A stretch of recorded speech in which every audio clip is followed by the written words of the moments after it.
하나님 말씀은 골로새서 2장 8절부터 15절까지입니다.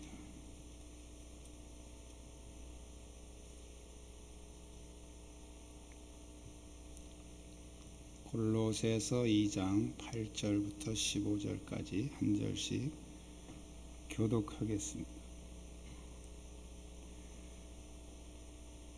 누가 철학과 헛된 속임수로 너희를 사로잡을까 주의하라. 이것은 사람의 전통과 세상의 초등학문을 따름이요 그리스도를 따름이 아니니라.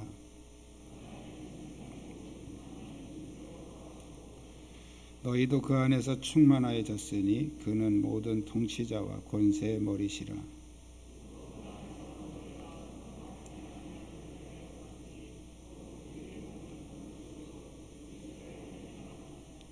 너희가 세례로 그리스도와 함께 장사되고 또 죽은 자들 가운데서 그를 일으키신 하나님의 역사를 믿음으로 말미암아 그 안에서 함께 일으키심을 받았느니라.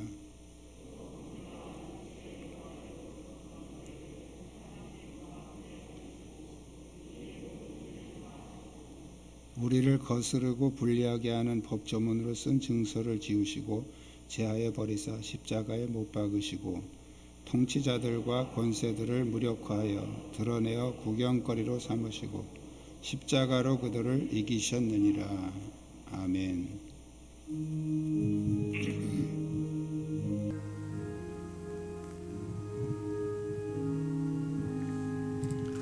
내 평생 소원이 높은 주의 일하다가 이 세상 이별하는 날 주 앞에 가리라. 꿈같이 헛된 세상 일 취할 것 무엇냐. 이 수고함만 하여도 헛된 것뿐일세.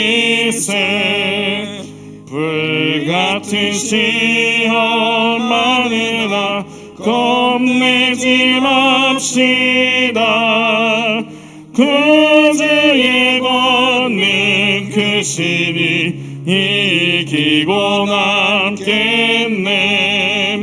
금보다 귀한 믿음은 참몸에 되도다. 이 진리 믿는 사람들 다 복을 받겠네. 살같이 빠른 광임을 주위에 아끼세. 온몸과 마음을 바치고 힘써서 일하세.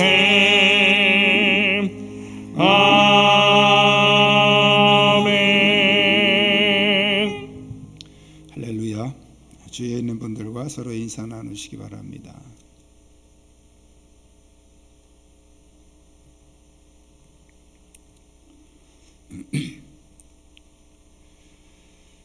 오늘날은 우리가 이렇게 성경이 복음이 잘 정리된 성경이 있지만 이제 바울이 전도하던 이 골로새서를 기록하던 그 초대교회만 해도 사실은 이렇게 복음을 다 정리해 놓은 그런 책이 없었습니다. 그러다 보니까 이제 어떤 바울이나 어떤 사도들의 설교를 통해서 사람들이 영적 지식을 전달받고 또 그 설교를 통해서만 어떤 그런 복음을 접하고 그러다 보니까 이렇게 어떤 믿음이 말씀으로 체계화가 안 되고 이런 상태에서 이단 사상들이 들어오면 굉장히 교회를 혼란스럽게 했습니다. 특히 이제 이 골로새서를 바울이 기록하게 된 것은 바울이 감옥에 갇혀 있으면서 이 골로새 교회에 이런 이단 사상들이 들어와서 혼란하게 하고 있다는 그런 소식을 접하고 이제 그 이단 사상을 어떻게 대처하고 또 진짜 복음이 무엇이고 이런 것들을 이제 편지로 이렇게 정리를 해서 보낸 것이 이제 골로새서입니다. 그 당시에 많은 그리스도인들이 그런 어떤 세속적인 사상들에 의해서 이런 방해를 받은 것처럼 사실은 오늘 우리가 사는 이 시대는 그보다 훨씬 더 많고 복잡한 그런 이단들과 여러 가지 사상들이 우리를 향해서 침투해 들어오고 있기 때문에 우리가 신앙생활하는 가운데 이런 여러 가지 그런 방해와 그런 유혹과 그런 공격들이 우리를 향해서 오고 있기 때문에 우리가 믿음을 지키기가 참 어려운 시대를 우리는 살고 있습니다. 오늘은 이 모든 방해를 우리가 이기고 승리하는 길이 무엇인가, 오늘 바울의 권면을 통해서 깨닫는 시간이 되시기를 축복합니다. 우리 한번 따라하겠습니다. 그리스도로 충만합시다. 자, 골로새 교회가 그 복음의 방해를 받았던 그 첫 번째 사상은 바로 헬레니즘이라는 사상이에요. 많이 들어보셨죠? 헬레니즘은 바로 헬라 철학 사상을 바탕으로 하고 있는데, 이 니즘이라는 것, 이 뒤에 이즘이 붙으면 이제 이건 사상입니다. 이 사상이라는 건 뭐냐면 그것을 최고로 아는 그런 생각이죠. 헬라 사상, 그 헬라 철학 사상이 최고의 지식이고 최상의 지식이다라고 생각하는 사람들이 헬레니즘이에요.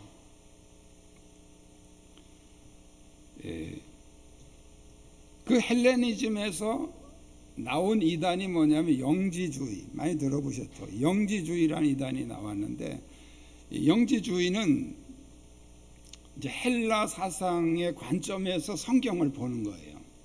근데 영지주의가 헬라 사상에서 성경을 보니까 제일 부담스럽고 걸림돌이 되는 게 뭐냐면 예수님의 성육신이에요.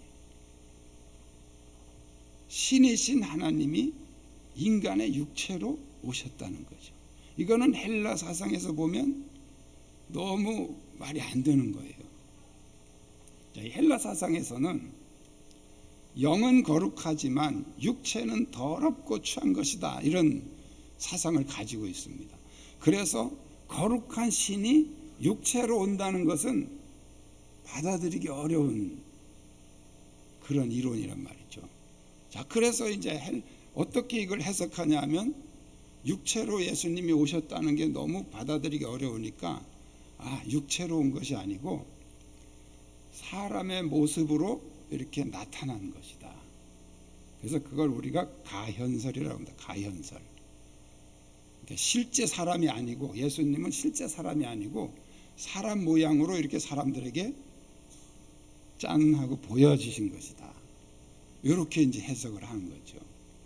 자, 그런데 초대교회가 이런 궤변이죠. 이런 궤변에 왜 많이 사람들이 흔들리냐 하면 그 당시에 이 근동 지역에는 이런 헬라 사상이 보편화되어 있단 말이죠. 우리나라 사람들이 그 유교 사상에 보편화되어 있죠. 그래서 유교 사상에 보편화된 사람들이 성경을 읽으면서 제일 그 마음에 드는 게 유교 사상하고 딱 맞는 그런 내용들이에요. 저희 조카가 옛날에 이제 한참 그 반항기 때 저한테 가정 예배가 지겹다는 거예요. 왜 그러냐 그랬더니 아빠가 가정 예배만 드리면 밤낮 예배 쏘서 그 6장을 읽어놓고서 부모에게 순종해라, 이것만 맨날 한다는 거예요. 가정 예배 때. 그게 맞는 말이긴 하지만 그게 왜 그렇게 사람들에게 좋게 들리냐면 유교 사상이 핵심이 효도잖아요. 효도해라. 그러니까 이제 성경 말씀이다 이러면서 그것만 가지고 계속 자녀들에게 효도해야 된다. 그게 그렇게 한다고 효도를 하겠습니까? 짜증나서 더 안 할 수도 있어요. 정말 효도하게 만들어야죠. 부모가 어떤 자녀들이 부모를 존경하게 만들어야 효도를 하는 겁니다. 그렇게 강요하고 압박하고 그런다고 효도하는 게 아니죠. 자, 약간 곁길로 나갔습니다만은 초대교회의 성도들이 왜 이렇게 영지주의에 쉽게 빠져들어가냐면 그 당시 사람들에게 보편화되어 있는 사상이 헬라 사상이란 말이에요. 그런 사상에 있는 사람들이 이 헬라 철학을 가지고 성경을 딱 해석하면서 얘기를 하니까 그냥 혹하게 넘어가는 거예요. 더군다나 어떤 정리된 그런 복음이 없던 시대니까 굉장히 이게 매력 있는 거예요. 그래서 사람들이 많이 혼란스러워 했던 것이죠. 예. 그런데 지금도 대부분의 한국 교회를 혼란스럽게 하고 있는 이단들은 뿌리가 다 영지주의입니다. 헬레니즘입니다. 헬레니즘. 우리 목사님들 중에서도 유별나게 육체는 그냥 더러운 거, 이 고기 덩어리 이거 쓸데없는 거 막 이러고 육체를 굉장히 이렇게 비하시키고 영적 하면서 영을 막 강조하는 목사님들이 헬라 사상의 영향을 받아서 그렇게 하는 거예요. 그런데 여러분, 육체는 더러운 것이 아니에요. 예수님이 육체로 임재하셨고 육체를 부활하셨고 우리도 이제 이 육체가 죽었다가 다시 부활할 몸이에요. 할렐루야. 썩어 없어질 몸이라고 생각하면 그건 세상 사람들 사상입니다. 이 몸은 썩어 없어질 몸이 아니에요. 반드시 주님 재림할 때 부활할 몸이에요. 그래서 우리는 육체도 소중하게 여기셔야 됩니다. 그런데 이 육체를 그렇게 막 함부로 비하시키는 그런 사상들은 헬레니즘의 영향을 받아서 그렇다 이렇게 생각하시면 됩니다. 그런데 바울은 그들이 최상의 학문이라고 최고의 지식이라고 믿고 있는 헬라 철학, 헬레니즘 사상을 오늘 성경에서 뭐라고 말씀하고 있냐면 초등학문이다. 초등학문. 이게 무슨 뜻이에요? 아주 수준 낮은 지식이라는 거예요. 뭐로 보니까? 예수 그리스도로 보니까. 그래서 오늘 9절에 보니까 그 안에는 신성의 모든 충만이 육체로 거하시고, 예수님을 지금 소개하는 거예요. 모든 신성의 충만이 육체로 거하셨다. 그리스도는 인성과 신성이 온전히 하나 되신 온전하신 육체, 온전하신 신성, 그걸 가지고 계신 분이시다. 신성과 인성이 합일되었다. 하나가 되었다. 이 말씀을 강조하고 있는 것은 육체로 임하신 성육신하신 그리스도를 부정하는 영지주의에 대해서 지금 반박하고 있는 거예요. 성육신하신 복음은 헬레니즘 사상을 초월한 능력의 복음이다. 성육신하신 복음의 기준으로 보면 이 헬라 사상은 초등학문이다. 아주 수준 낮은 기초적인 것이다. 그걸 말씀하고 있는 거죠. 너희도 그 안에서 충만하여졌으니 그는 모든 정사와 권세의 머리시라 그랬어요. 10절에서요. 그리스도로 충만해지면 사람들이 수준 높다고 생각하는 그런 모든 지식과 사상은 초등학문에 불과한 것이다. 이런 세속적인 지식과 사상에 흔들리는 사람들은 무엇이 문제냐? 그리스도로 충만하지 않다는 거예요. 그리스도로 충만해지시기를 축복합니다. 그리스도로 어떻게 충만해지나요? 예수님과 함께 한다는 거예요. 여기 9절에서 그 안에는 신성의 모든 충만이 육체로 거하셨다. 이 말을 그대로 적용하면 바로 예수 그리스도가 내 안에 함께 하시고 나와 동행하시면 내가 예수 그리스도로 충만해지고, 그런 믿음을 가진 사람은 그런 세속적인 이론과 그런 사상들이 다 초등학문에 불과한 것이 된다. 그런 말씀이죠. 이 믿음이 여러분에게 넘치시길 축복합니다. 두 번째로 우리의 신앙을 방해하는 그런 세력들을 이기는 두 번째는 따라하겠습니다. 부활신앙으로 삽시다. 자, 그리스도 복음에 방해되는 두 번째 사상이 뭐냐면 선민사상이에요. 선민사상. 들어보셨죠? 선민사상. 이 선민사상이 뭐냐면 하나님이 할례를 통해서 언약한 백성만 구원받는다. 이런 사상. 이게 유대인들이 가지고 있던 사상이죠. 그래서 선민사상의 핵심은 할례입니다. 할례. 바울이 이방 교회에 복음을 전할 때마다 가는 곳마다 이 유대인들이 따라다니면서 해박는 게 뭔지 아세요? 할례 받아야 되는데, 할례. 예수만 믿는다고 구원받냐? 할례 받아야 구원받지. 바로 성경에 할례로 하나님이 언약하신 선택받은 사람만 구원받는 거다. 이게 초대교회에 굉장히 혼란스러웠던 사상이죠. 그런데 바울은 오늘 본문에서 이 선민사상을 물리치는 길은 바로 부활신앙이라고 강조하고 있습니다. 특히 바울은 우리가 예수 그리스도를 영접하고 믿음으로 예수님을 고백하고 받는 그 세례가 바로 그리스도의 죽음과 부활을 몸소 경험하는 영적인 할례다라고 주장을 합니다. 요즘에는 대부분의 교단이 이제 약식 세례를 이렇게 주죠. 근데 이제 성경에 나오는 세례는 그 이제 침례 교단에서 말하는 침례입니다. 침례. 완전히 물 속에 이렇게 들어갔다 나오는 그런 세례죠. 우리 성결 교단에서도 그 침례를 베풀 수 있으면 베풀라고 합니다. 그런데 그게 쉽지 않은 게 뭐냐면 그걸 하려면 이제 침례탕이 있거나 아니면 이제 뭐 바닷가 같은 데 하는 교회도 있어요. 그래서 이제 그럴 경우에는 좀 날씨가 따뜻할 때 가는 거죠. 그 추운 때 하면 굉장히 힘들잖아요. 근데 그런 여건을 갖추기도 어렵고 그래서 이제 약식 세례로 하는 겁니다. 그러나 약식 세례도 의미는 똑같은 거예요. 그 세례 자체가 뭐냐면 물속에 들어갈 때 나는 예수님과 함께 죽는다. 그런 고백이에요. 그 물속에서 다시 나올 때 나는 예수님과 함께 부활한다. 그런 고백이죠. 그래서 바울은 그것이 바로 영적인 할례다라고 오늘 본문에서 주장을 하고 있습니다.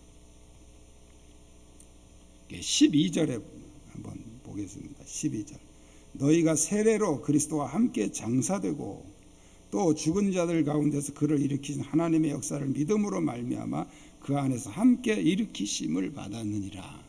일으키심 받았느냐는 게 뭐냐? 부활했다는 거예요. 예.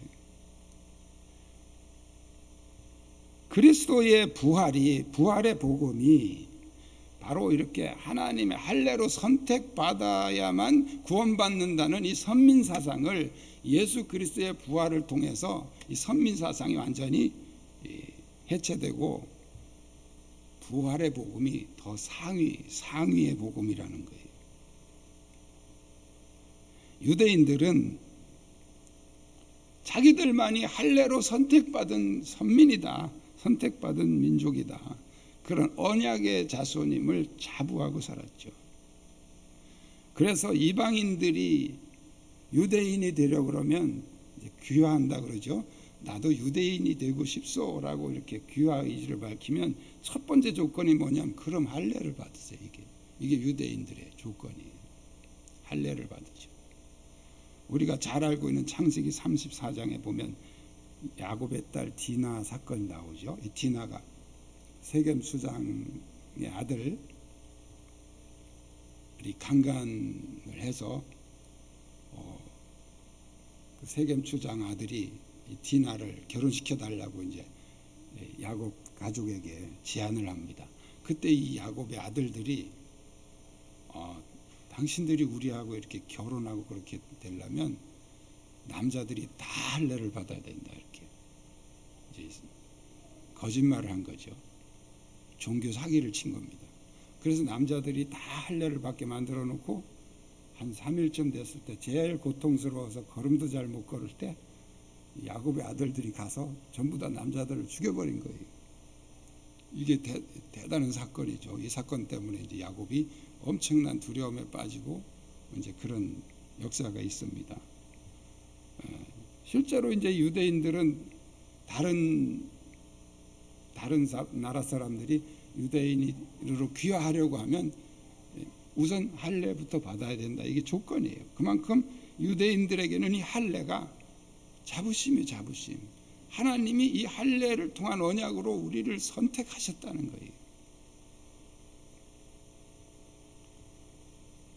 그런데 부활의 복음은 바로 이 자기들만 선택받았다고 하는 이 선민 사상을 무너뜨리고 모든 만민이 구원받을 수 있다는 거예요. 모든 만민이 이 부활에 동참할 수 있다는 것을 선포하고 있습니다. 그리스도의 죽음과 부활을 믿고 세례를 받을 때 이미 나는 과거에 내가 죽고 예수 안에서 새로운 나로 부활했다는 것입니다. 궁극적인 부활은 예수님이 재림하실 때 그때 우리가 부활하는 거예요. 그런데 바울은 이 세례로 이미 우리는 부활을 했다는 거예요. 할렐루야. 영적으로 부활했다는 거죠. 그래서 우리는 그 부활을 믿는 믿음으로 사는 것을 부활신앙이라 이렇게 말합니다. 부활신앙. 예. 오늘날도 이제 어떤 그 예정론에 대한 그 잘못된 이론 때문에 우리가 선택받아야 된다는 이런 생각을 하는 사람들이 있어요. 예. 선택을 받아야 된다 하는 것은 이제 구약시대예요. 구약시대. 왜냐하면 하나님이 구원의 역사를 이루어 가실 때 인간에게 어떤 도움을 요청할 수도 없고 해도 안 되죠. 불가능한 것이기 때문에 하나님이 일방적으로 다 선택하시고 그냥 하나님 방법대로 가셨어요. 그래서 아브라함을 선택한 거예요. 그런데 예수 그리스도를 통해서 복음이 완성된 다음에는 하나님이 우리를 선택하시는 게 아니고 이제 우리가 하나님을 선택하는 거예요. 오해하시면 안 됩니다. 오해하시면 제가 잘못하면 이단이 돼요. 뭔 소리야, 우리가 어떻게 하나님을 선택해, 그러는데 쉬운 예를 들면 이거예요. 예, 어떤 암을 고치기 위해서 연구해서 이제 그 약을 만들었다고 가정을 합시다. 그럼 이제 그 만드는 사람들이 암 환자들에게 무슨 재료를 쓸까요? 물어봐요, 안 물어봐요? 예? 아무도 물어본 사람이 없죠. 안 물어보니까 그런 거예요. 아무도 안 물어봐요. 왜냐하면 암 환자들한테 물어봤자예요. 암 환자들한테 물어본다고 거기 무슨 재료로 약을 써야 되는지 알겠습니까? 그러니까 일방적으로 자기들이 연구해가지고 그 약을 만드는 거예요. 아무 의견도 없이 그냥 만들어요. 그런데 이제 만든 다음에는 이거 먹을 거냐 안 먹을 거냐 물어봐야죠. 그래서 만들 때까지는 그 연구진에서 다 하지만 만들어 놓은 다음에 선택하는 거는 누구예요? 내가 선택하는 거예요. 똑같은 원리예요. 하나님이 만민을 살리시는 구원의 복음을 이렇게 이루어 가실 때는 사람들에게 선택할 수 있는 권한을 줘봤자예요. 어차피 모르는 거예요. 그래서 하나님이 당신이 다 선택하시고 하나님의 방법대로 다 이끌어 가시는 거예요.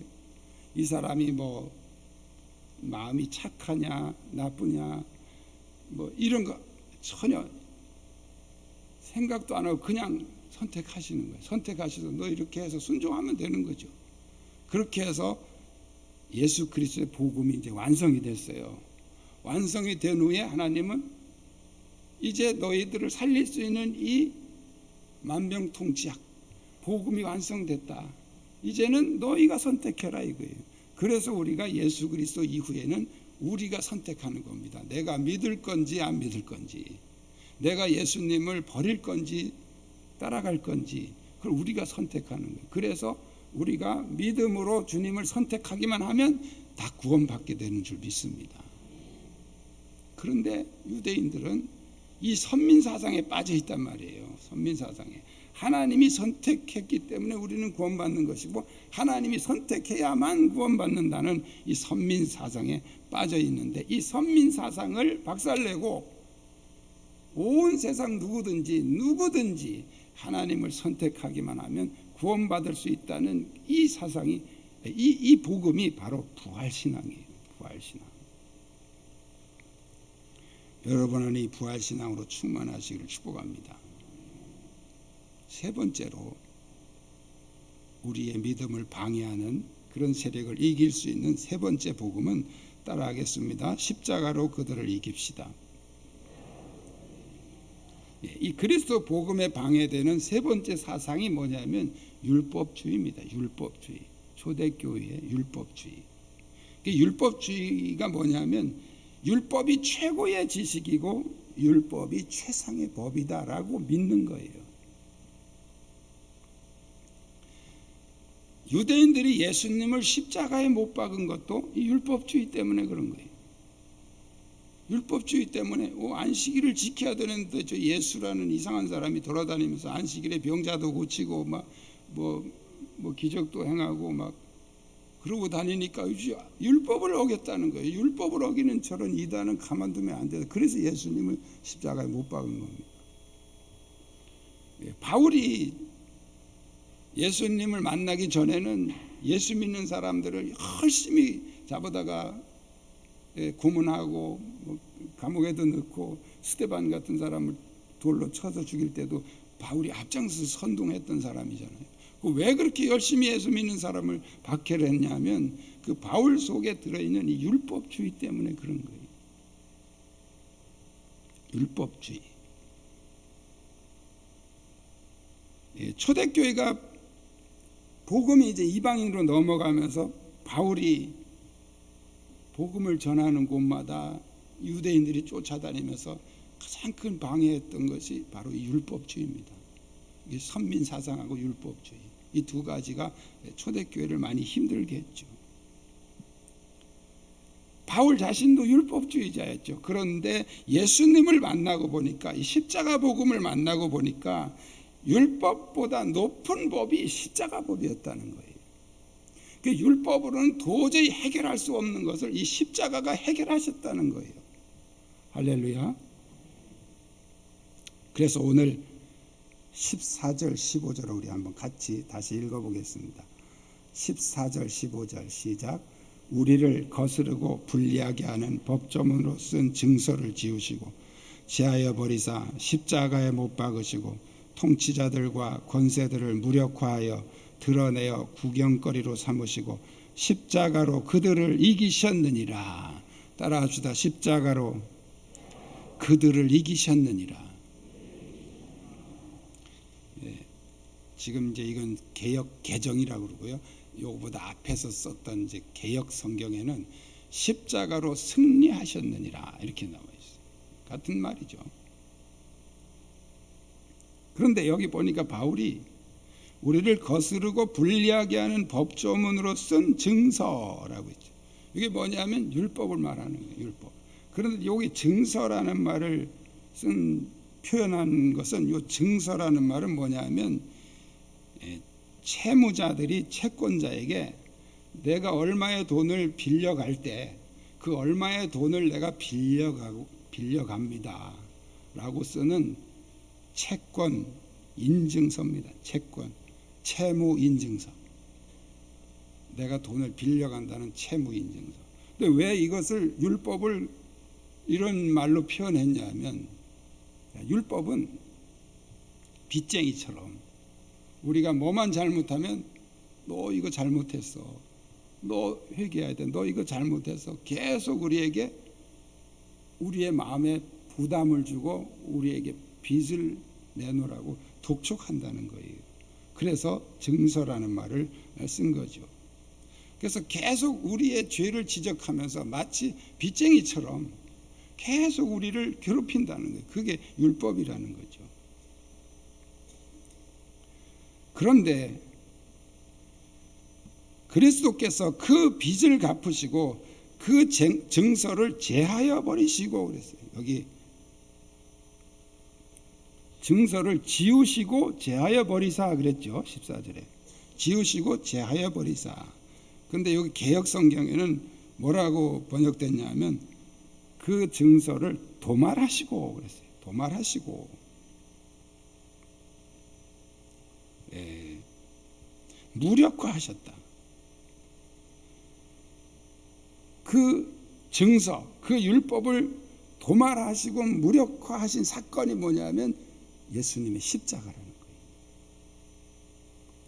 그래서 율법이 예수님이 오시기 전까지는 율법이 최고의 법이었지만 예수님이 십자가에서 율법이 해결하지 못한 걸 십자가에서 해결하셔서 율법은 이제 무력화가 됐다는 거예요.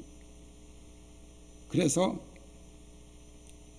우리가 예수 그리스도 밖에 있을 때는 율법이 계속해서 우리를 고발하고 빚쟁이처럼 우리를 괴롭히지만 우리가 예수 그리스도의 십자가 안에 있으면 그 십자가는 빚을 갚았다는 영수증과 같은 거라는 거예요.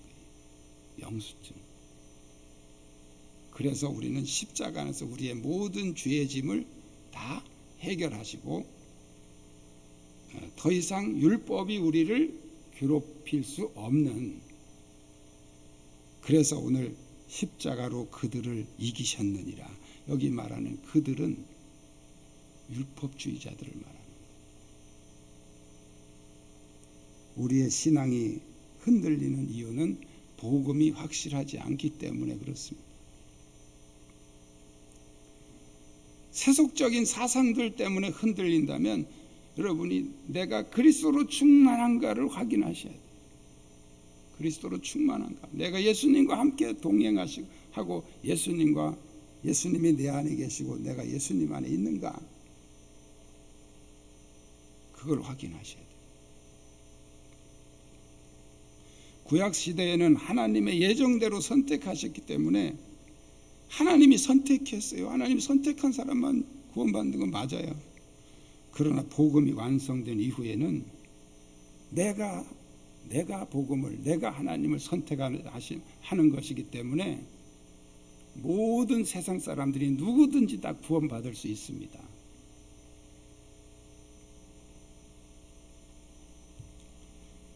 아직도 선민사상 때문에 흔들리신다면 부활신앙으로 사십시오.